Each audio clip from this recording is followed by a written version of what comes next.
مفتی ابو بکر صدیق Islamic scholar. اکثر لوگ ہم سے سوال کرتے ہیں کہ مولانا صاحب یہ بتائیے کہ کون سا وقت ہے کہ جس میں دعا کی جائے اور ہماری دعا قبول ہو جائے، دعا رد نہ ہو۔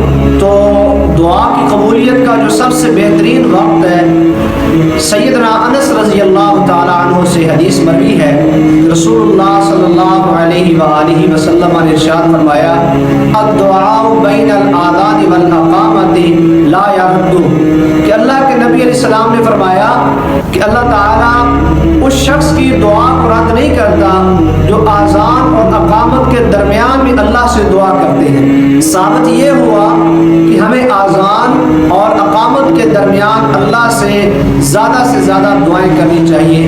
اللہ ہم سب کی پریشانیاں دور فرمائے۔ بہترین صدقہ جاریہ حاصل کرنے کے لیے اس ویڈیو کو لائک، کمنٹ اور شیئر کرنا مت بھولیے۔